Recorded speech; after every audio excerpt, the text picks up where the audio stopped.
जम्मू कश्मीर में सरकार बनने के 6 महीने बाद भी कठुआ जिले में स्वास्थ्य सुविधाओं में कोई सुधार नहीं हुआ है।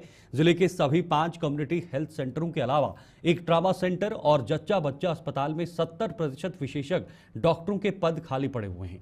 जिले के अस्पतालों में कुल 32 विशेषज्ञ डॉक्टरों के पद स्वीकृत हैं, जिनमें से सिर्फ 11 भरे हुए हैं। वहीं 160 चिकित्सा अधिकारियों के पदों में से 110 खाली पड़े हुए हैं। तो ये जो आंकड़े मैं आपके सामने पढ़ रहा हूं, इन आंकड़ों में आप सोच रहे होंगे कि 160 में से 110 भरे हुए हैं। नहीं, 110 खाली हैं, यानी आधे से ज्यादा पद वहां पर खाली हैं।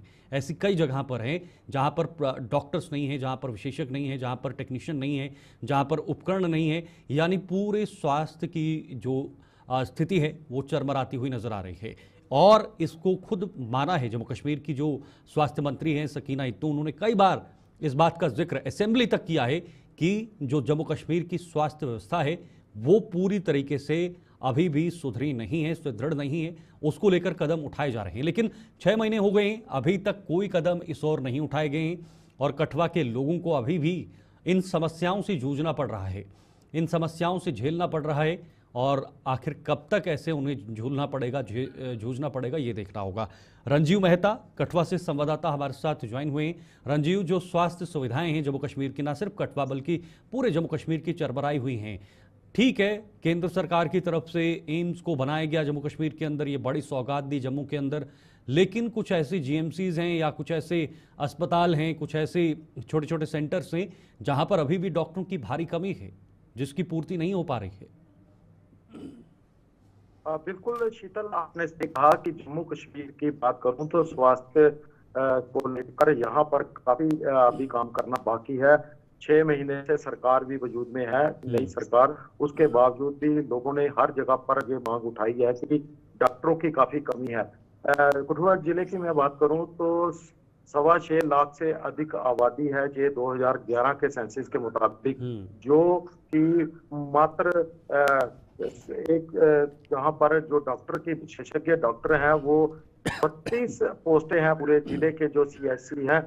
5 सीएचसी है, बनी है, बिलावर है, बसोली, हीरानगर और परोल में। यहाँ पर 32 पोस्टें जो है वो संरक्षण है, उनमें से 10 विशेषज्ञ डॉक्टर ही जो है अभी उपलब्ध है। और जो मेडिकल ऑफिसर हैं उनकी 160 पोस्ट यहाँ पर सैंक्शन है, उनमें से मात्र 60 ही हैं। 111 जो पोस्ट हैं अभी भी खाली हैं, क्योंकि लगातार इस इलाके की बात करूं तो लोगों को छोटी मोटी बीमारी के लिए भी जीएमसी कठुआ, जहाँ जीएमसी जम्मू जाना पड़ता है, और उसके साथ समय और पैसे की बर्बादी जो है वो उसमें होती है। तो लोगों को स्वास्थ्य सुविधाओं को लेकर काफी दुश्वारियों का सामना करना पड़ता है। खासकर पहाड़ी इलाके की बात करूं, बनी की बात करूं, वहां पर लोगों को काफी मुश्किलात का सामना, दूर दराज का इलाका है।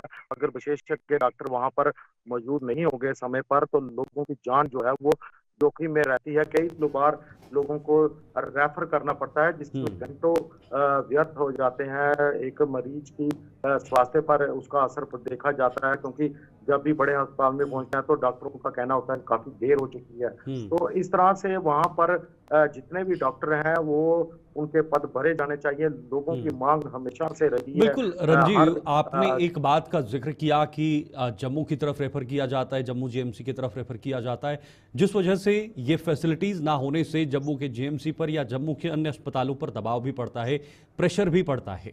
आखिर कब तक ये इस तरह से चलता रहेगा? कब तक ऐसे लोगों को जूझना पड़ेगा? कहीं पे स्टाफ नहीं, कहीं पे मशीनें नहीं, कहीं पे उपकरण नहीं, कहीं पे बाकी स्वास्थ्य सुविधाएं नहीं। ये एक बहुत गंभीर विषय है जम्मू कश्मीर के अंदर, और खास तौर पर कठुआ का जो आंकड़ा सामने रख रहे हैं। हाँ बिल्कुल शीतल, काफी गंभीर विषय है, क्योंकि लोगों के स्वास्थ्य से जुड़ा हुआ ये मामला है, और सरकार को इसके ऊपर गंभीरता से सोचना चाहिए और डॉक्टरों की कमी को पूरा करना चाहिए, खासकर ग्रामीण इलाकों में। शहरी इलाकों में तो लोगों के पास काफी ऑप्शन होते हैं, निजी अस्पताल भी होते हैं, प्राइवेट क्लिनिक भी होते हैं, लोग वहां पर जाकर इलाज करवा लेते हैं। लेकिन ग्रामीण इलाकों की बात करूं तो लोगों को सिर्फ और सिर्फ इन सरकारी सामुदायिक केंद्रों पर, जहां जो पीएचसी है वो उन पर निर्भर रहना पड़ता है। नहीं, लेकिन रंजीव, इसमें एक और पहलू है ना कि कुछ लोग एफोर्ड भी नहीं कर पाते हैं। ये भी सरकार को सोचना होगा कि जिस उद्देश्य के साथ सरकारी अस्पतालों को बनाया गया है ताकि गरीब व्यक्ति वहां पर अपना इलाज कर सके, उन्हें दवाइयां मिल सके, उन्हें हर प्रॉपर तरीके से वहां पर चीजें मिल सके। नहीं तो कहीं पर डॉक्टर है तो अल्ट्रासाउंड नहीं है, अल्ट्रासाउंड है तो डॉक्टर नहीं है, एक चीज है तो दूसरी चीज नहीं है। इन तमाम चीजों को क्या अब सरकार की तरफ से सोचना होगा, जानना होगा, पूरी तरीके से इसका एक प्लान तैयार करना होगा कि कहां कहां पर किसकी कमी है, उस चीज को भरपाई की जाए, ताकि बहुत सारे ऐसे लोग हैं जो सरकारी अस्पतालों पर निर्भर है, वो अफोर्ड नहीं कर पाते हैं। देखिए शीतल, हमारी बात जब भी स्वास्थ्य विभाग के जो उच्च अधिकारी हैं उनसे होती है तो उनको जो भी इन केंद्रों के जो भी प्रमुख डॉक्टर हैं वो उनको समय समय पर ये इन बातों के बारे में जितनी भी कमियां हैं उनके बारे में बताते हैं, क्योंकि ग्रामीण इलाकों में लोगों का जो स्वास्थ्य है वो इन सरकारी अस्पतालों की पर ही निर्भर करता है, उनकी सेहत जो है इन पर ही निर्भर करती है। ग्रामीण इलाकों की बात करूँ तो वो लोगों को अगर बन्नी में कोई बीमार हो जाता है, उसको जम्मू आना हो तो उसके हजारों रुपए खर्च हो जाते हैं, चाहे ट्रांसपोर्टेशन हो, चाहे दवाइयों का और डॉक्टरों का खर्चा हो। तो अगर उसको बनी में इलाज मिले तो उसको काफी सहूलियात मिल सकती है।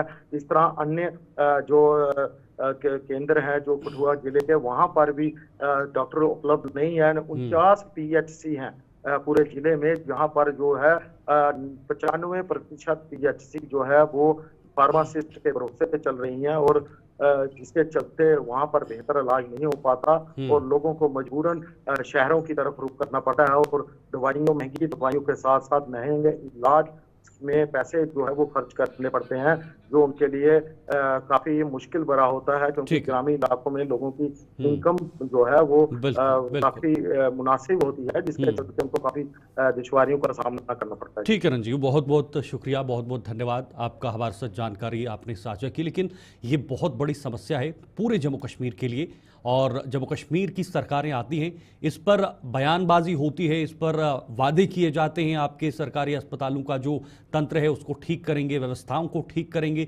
लेकिन उसके बाद भी स्वास्थ्य सुविधाओं को बेहतर करने के लिए बड़े कदम नहीं उठाए जाते। और यह अमूमन एक परंपरा बन गई है कि एक अस्पताल से दूसरे अस्पताल में रेफर करना है, वहां से तीसरे अस्पताल में रेफर करना है, फिर उसका दबाव भी किसी एक बड़े अस्पताल पर पड़ जाता है।